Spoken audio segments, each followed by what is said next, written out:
dear guests.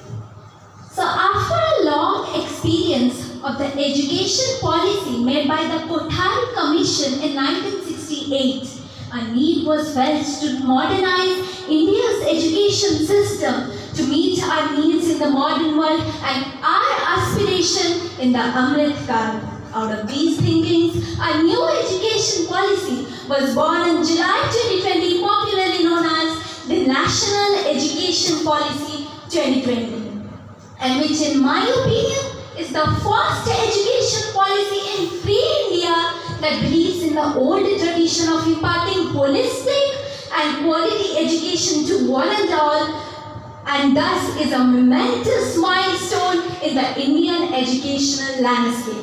Friends, now let's come to the main point of discussion, the challenges in implementation of NEP 2020. No doubt, the NEP 2020 focuses mainly on the replacement of the school curricular structure from 10+2 to 5+3+3+4, increasing the proficiency in foundational and literacy numeracy amongst the class 3 students by 2026-27 through Nipun Bharat mission.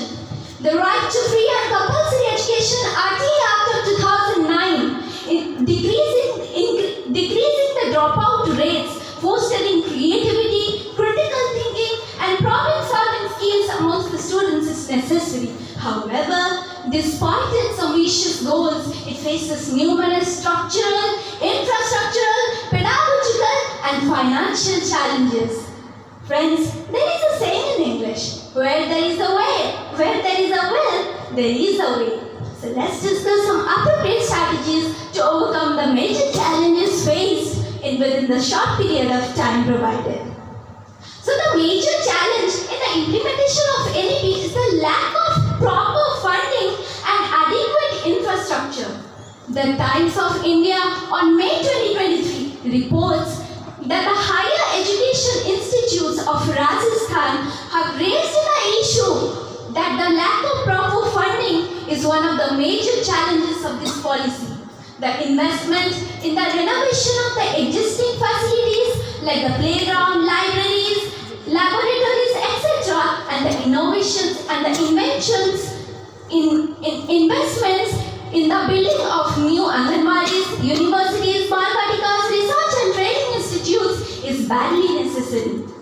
But it is unclear how the funds will be generated. So, there is a clear need to increase the funding without making an undue burden on the taxpayers.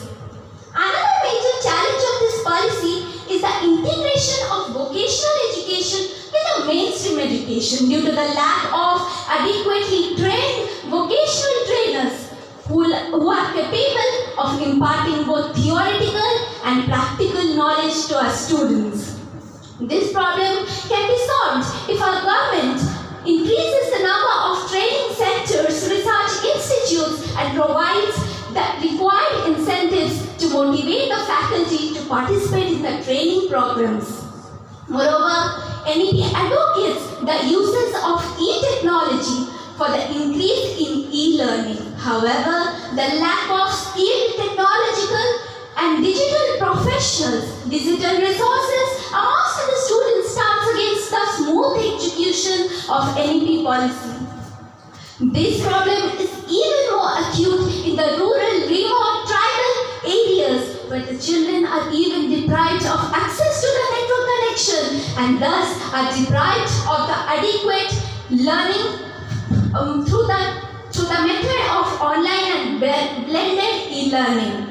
Another major challenge is that NEP advocates that pupils' native language should be the medium of instruction.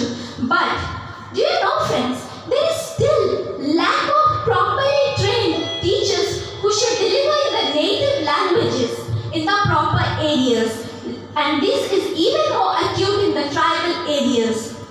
In order to solve this problem, we can appoint local teachers in their own local community. Moreover, the heart and soul of NEP 2020 is the holistic and learner-centric education associated with the innovative pedagogies like fun-based, play-based, problem-based and project-based learning. And the major challenge is the old traditional attitude and mindset of the teachers who are associated and acquainted with the traditional mode of learning. So at last, we can say that if we are collectively committed to our goals and efforts of the collectively committed efforts of CBSE, SCRT, NCRT, NTA, educationists and students, we can lead India to the journey of development and growth. Thank you.